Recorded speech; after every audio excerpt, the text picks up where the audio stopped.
Have you ever felt that chill down your spine, as if you were being watched, but no one was around? Imagine that feeling intensifying, with a presence that doesn't belong to the real world, but to something darker and more disturbing. This is the story of Slenderman, a faceless creature with long, twisted arms that hides in the shadows, waiting for the right moment to strike. But what makes Slenderman so terrifying? Is he just a legend or a real entity that feeds on human fear? In this video, we'll dive into the details of this chilling story and the mysteries surrounding its victims. Get ready to enter the mind of those who encountered Slenderman and ask yourself, is he closer to you than you think? Hit that like button, follow every detail, and keep your eyes on the screen. The terror will grow with every second. Are you really ready to meet Slenderman? It was a moonless night when the shadows seemed denser and more mysterious, as if the sky itself had retreated, shrouding the world in a deep, impenetrable darkness. The mist crept along the deserted streets like a living entity, slinking through corners and infiltrating the cracks of abandoned buildings, thickening the air and making it cold. Each breath felt like an echo in that unsettling stillness, and a disconcerting and uncomfortable sensation took over every being, as if something were about to happen, something that could not be avoided. Among the ancient silent trees, whose twisted branches intertwined in the starless sky, an impossible presence could be felt. The being had no human form, nor any appearance that could be precisely defined. Its arms, long and abnormally distorted, stretched and bent in a disorienting way, as if defying the laws of physics. Its eyes, or what could be understood as eyes, were no more than vague shadows deep within its being. It stood there, motionless, as if it observed every movement, every breath, every thought. The feeling of being watched was overwhelming. The cold that crawled up the spine was merely a reflection of the fear that gripped the soul. Nothing seemed right. Nothing seemed real. And in the silence of the night, a name echoed softly, almost a whisper, as if coming from the very depths of fear. Slenderman. A name heavy with terror, a being that existed not only in stories, but also in the shadows that stretched all around everyone. It was there, watching, waiting, and the sensation of its presence was as tangible as the mist that enveloped it. This dark, faceless being in a dark suit emerged from urban legends, but quickly became something far beyond a mere story told in the dim light. Initially regarded as just a myth, its presence soon took form in nightmares and whispers, until it became real in a way that transcended logic. With each account, its image grew stronger, and along with it, the terror it provoked. Slenderman was not merely an entity. He was a nightmare, a distortion of reality itself, a force that escaped human comprehension. His existence came to be marked by an unmistakable terror, something that couldn't be explained, but that everyone felt. He did not limit himself to the realm of shadows. He fed on them as if they were the essence that sustained him. His presence was not a simple vision. It was a distortion in the very fabric of reality, a distortion that made the environment around him heavier, denser, suffocating. Where he passed, the air grew thicker, as if life were being drained away, leaving only a cold emptiness in its place. He was there, waiting on the edges of your field of vision, where human eyes could not fully reach. Always on the fringe, always present, but never entirely visible. His approach was felt before it was perceived, like a shadow creeping in the depths of the mind. The fear he brought was not just any fear, but a visceral sensation, as if the brain itself were being poisoned. Each breath became harder, heavier, as if the air were being taken away, or as if the simple act of breathing were an offense to his existence. And yet, no one ever saw him directly, except those who were already lost, those he had chosen. Slenderman was not just a physical being, he was an idea, a presence that infiltrated the psyche, becoming an obsession. Where he went, fear sprouted, like a psychological poison spreading slowly, undermining the sanity of everyone around him. And then, when least expected, he was there, much closer than anyone ever imagined. However, it was not just the physical aspect of Slenderman that inspired terror. The true horror lay in the perception of those who saw him, in the way he infiltrated the minds of his victims, distorting their view of reality. He had no eyes, but his presence could penetrate the deepest minds, touch the soul with a force that defied any attempt at understanding. Those who confronted him did not just see a faceless figure. They felt an overwhelming pressure, as if their very essence were being torn away, a sense of powerlessness in the face of something beyond human comprehension. Those who faced him felt something irreversible, a tight knot in the chest as if reality were unraveling before their eyes. The world around them became murky, distorted, and a deep terror enveloped them, as if they were being dragged into a bottomless abyss where reason and sanity could no longer follow.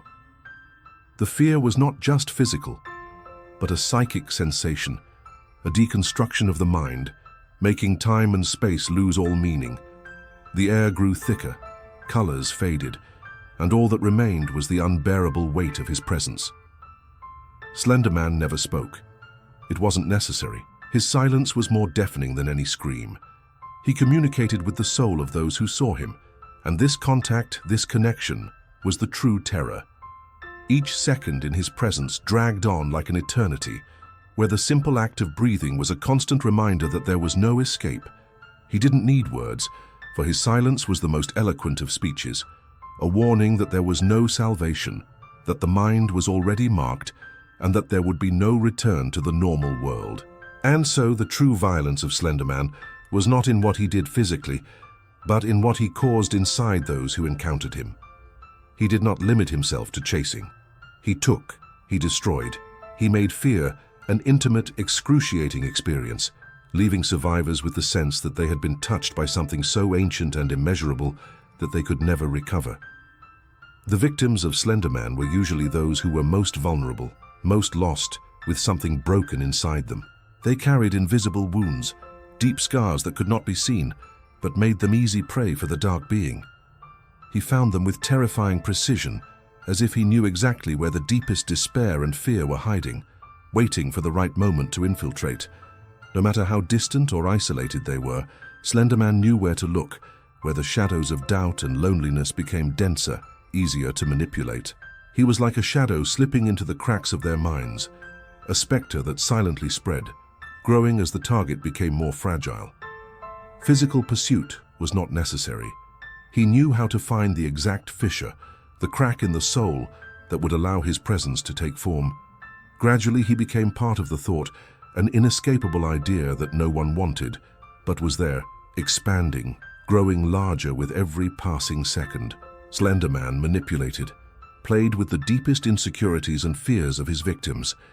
He made the worst of their nightmares become a tangible reality, distorting perception, making the unreal tangible. The most intimate and buried fears, those that had been forgotten or ignored, became a constant, appearing in every imaginable form. He made them relive their worst experiences, or created new, more terrifying ones. And as this happened, sanity began to unravel, like sand slipping through their fingers. What once seemed like a tangible, safe world became murky, distorted, a prison where every sound, every movement, every breath was an imminent threat. Fear was no longer a fleeting feeling. It became a constant, an oppressive presence that slowly corroded the mind. And when the victim could no longer distinguish between what was real and what was not, Slenderman had already won. He didn't need to do anything else. His work was done. The victim's mind had already been destroyed from the inside out. The first reports were of disappearances, of young people who simply vanished in dense forests or abandoned lands, leaving behind only the emptiness and echo of their absence. At first it seemed like just another mystery, a tragedy without explanation, but something much more disturbing was at play. Those who found themselves near these disappearances began to report strange and unsettling sensations, as if something dark were lurking, waiting in the shadows. Witnesses spoke of a growing sense of despair, hallucinations that distorted reality, and ultimately insane actions, as if an invisible force were pulling the strings of their minds, guiding them toward an abyss of madness. Like a disease, fear spread, becoming contagious. Those who heard the stories felt a chill down their spines, an invisible presence watching them, and soon they could no longer escape the panic that settled deep in their souls. Each account, Each whisper seemed to fuel the terror, making it more palpable, more real. Fear was no longer a natural reaction. It became a tangible force, an entity in itself, feeding on the emotions of those who approached. And so Slenderman grew with every story, with every nightmare shared, gaining more power with each word that spread. He was no longer just a legend, an imaginary figure that populated conversations around campfires or in the dark of the night. He became a real entity, transcending the boundaries of the supernatural and infiltrating the minds of those who dared speak his name.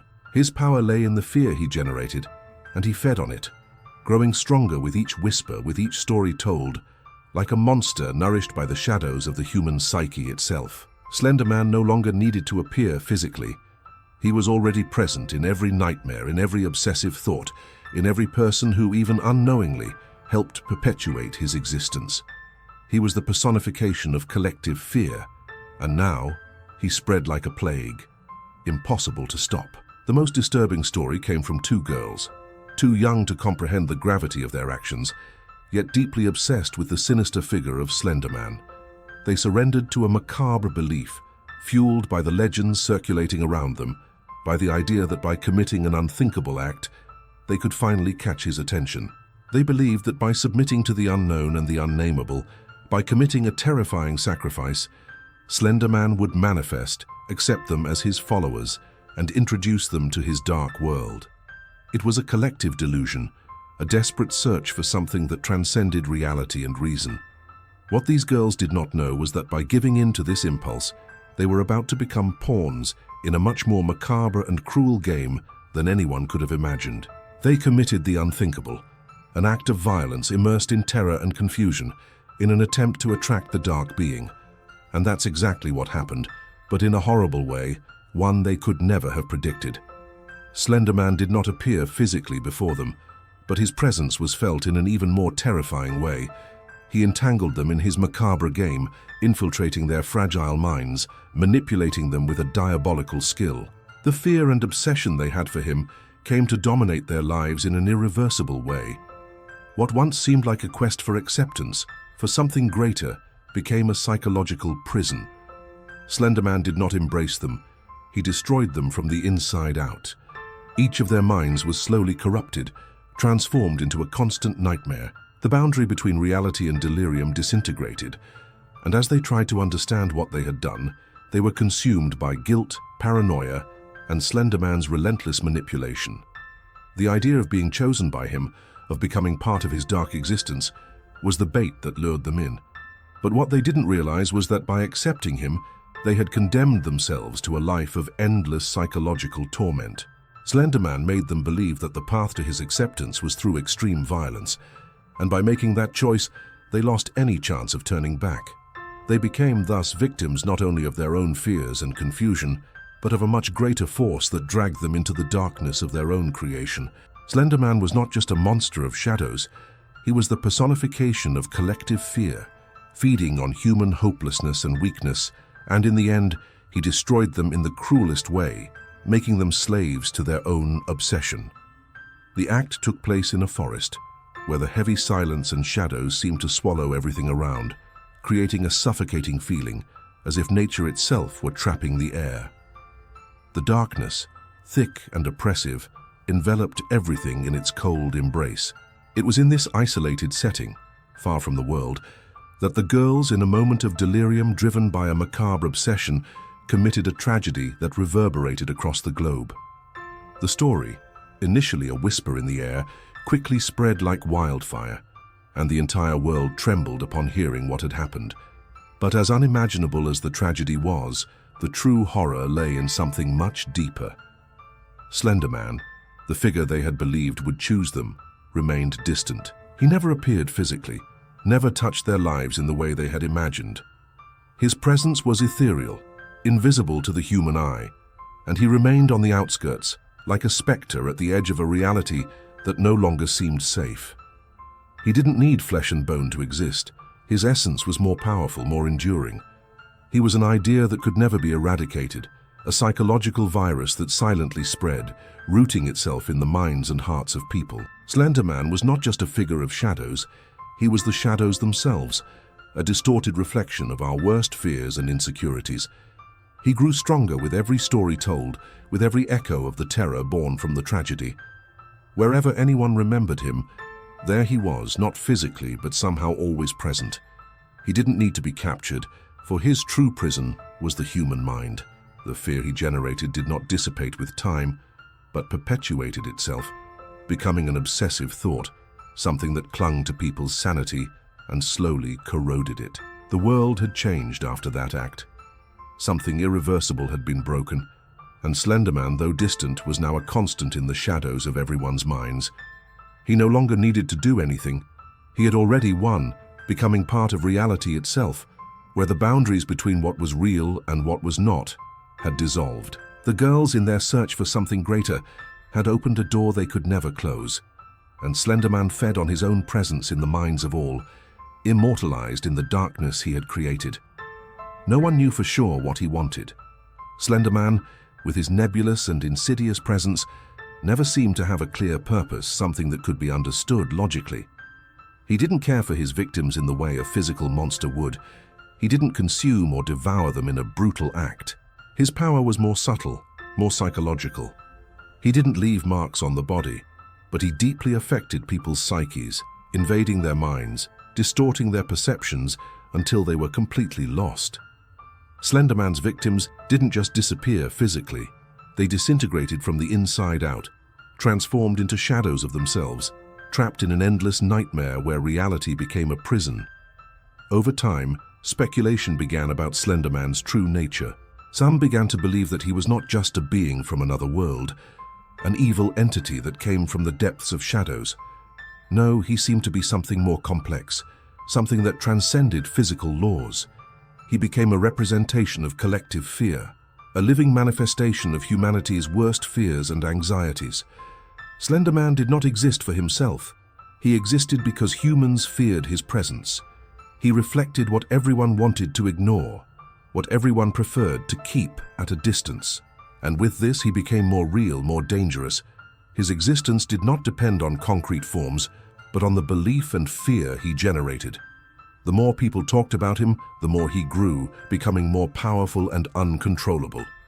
He didn't need to be materialized, for his true strength lay in the collective mind of the people. It was as if, by fearing him, they fed him, and in turn, he became a threat far greater than any physical creature could be. He had no defined shape because his true form was fear itself, and by spreading like a psychological virus, he became an omnipresent force in people's minds, a force that couldn't be fought or controlled. Thus, Slenderman didn't need physical victims to sustain himself. He fed on terror, doubt, and anxiety, and as more people began to believe in him, the more real he became. He was, after all, the personification of what humans fear most: the loss of control, the fragility of the mind, the inability to escape one's own nightmares. Slenderman was a distorted reflection of humanity itself, a creature forged by collective fear, and as such he became increasingly immortal, increasingly dangerous. Those who didn't see him, or who denied his existence, were, in fact, the most vulnerable. Slenderman didn't need a physical presence to haunt them. He didn't need to walk the streets or materialize before his victims' eyes. His influence spread insidiously, like a mental illness that disseminates without warning. He infiltrated people's minds, planting a seed of doubt that grew silently until paranoia became impossible to ignore. The fear no longer came from something visible, but from a constant sense of insecurity, as if something was wrong and that something couldn't be fought, because it was inside each person. He didn't need concrete proof, as his greatest strength lay in uncertainty, and so he began making his victims question their own sanity. Doubt crept into their minds like poison, slowly eroding their perception of reality. Questions started to arise, small but growing, like whispers in the shadows of the mind. Am I being watched? Is he near? What if he's somewhere, just waiting? These doubts, seemingly innocent, began to intensify until they became obsessions, consuming the victim's thoughts. The most terrifying part was that these questions had no answers. The victim didn't know if they were truly being watched. if Slenderman was there, lurking, or if it was all just a creation of their mind. But the doubt itself was what tormented them the most. The absence of a clear explanation caused anxiety to build up, creating a vicious cycle of paranoia. The simple fact of not knowing whether the threat was real or not became more unbearable than anything tangible. It was as if Slenderman were a spectre hiding in the cracks of perception, never fully visible but always present, suggested in the shadows and the gaps between reality and delusion. The victims became prisoners of their own minds, trapped in an endless game where reality warped and doubt became more real than existence itself. Slenderman didn't need to show himself physically anymore. He had already won, for his true presence was in the mind, and there he reigned. But Slenderman was not something that could simply be ignored. He was not a creation of the human mind, an invention meant to scare children around the campfire. No, Slenderman was something much deeper, much older. He did not originate from urban legends or stories told at night, but from the darkest depths of the collective psyche. He did not emerge from a solitary mind, but from a shared nightmare, a presence that reflected the fears and anxieties of all, a manifestation of what humanity fears but refuses to face. He was not a mere horror story, a fantasy that could be discarded with the dawn. Slenderman fed on fear, and that made him immortal. With every person who believed in him, with every person who felt the pressure of panic, he grew stronger. Fear was his fuel, and the more he was spoken of, the more he spread, the bigger he became. He didn't need to manifest physically. His presence rooted itself in people's minds, distorting their perception of reality, generating a constant sense of threat, even though he was never seen. The simple act of fearing him made him more real, more tangible. He didn't need flesh and bone. He was already in the mind, shaping the world around it. And so, he became ever closer. Not in the physical sense, but psychologically. Slenderman infiltrated the routines of people, their everyday lives, their conversations, their worries. He became an idea, a shadow that never dissipated, a thought that could not be pushed away. It was impossible to ignore him, because his presence was felt in everyone's mind, in the doubts and the fear that spread like a disease. Every story, every account of a disappearance, every shared nightmare brought him closer to reality. He was not a distant legend, an abstract threat. Slenderman was there, within reach of every human mind, and as more people feared his existence, the more real he became. He was always lurking at the edge of what is visible, closer than anyone could imagine. The more humanity tried to push him away, the stronger he grew, and somehow, the more he became an inseparable part of what we fear. The presence of Slenderman was not physical, but his essence infiltrated every dark corner, every furtive glance cast toward the shadows. He didn't need form or substance to be felt. His influence was in the deepest shadows, in the chill that runs down the spine when no one is around, in the discomfort that arises when eyes stray to the emptiness. For those who found themselves near his presence, there was always an uneasy sensation, an inexplicable discomfort, as if something was terribly wrong. It was as if the very fabric of reality was beginning to tear, to distort, a feeling that the world around them was slowly fragmenting, like a dream breaking before waking. The victims of his proximity experienced this constant weight, as if they were being watched, as if the very air around them was saturated with an invisible pressure. There was something in the space, something in the atmosphere that couldn't be identified, but without a doubt it altered the perception of those present. The mere fact of being near him made the world seem stranger, more threatening. But when they finally turned, hoping to confront what was causing that sensation, there was nothing. What had once seemed like a presence, a figure lurking in the shadows, was absent. Only the emptiness stretched before them, a deep, insurmountable, suffocating void, and silence accompanied it, heavier than any scream. It was an anguish without answer, a constant disturbance in the mind, without explanation or relief. Slenderman didn't need a body or tangible form. His presence manifested in what was not there, in the emptiness he left in place of his shadow. He fed on that sense of helplessness, the inability to comprehend what was happening, and that in itself made him even more real. Because the true threat was not in his appearance, but in the psychological disarray he caused. And in the meantime, the emptiness remained, deep and silent, waiting.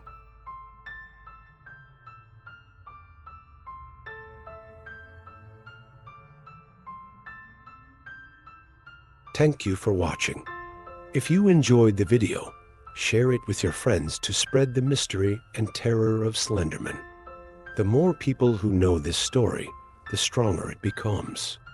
Don't miss the next video that will appear on the screen, filled with more eerie mysteries and chilling legends.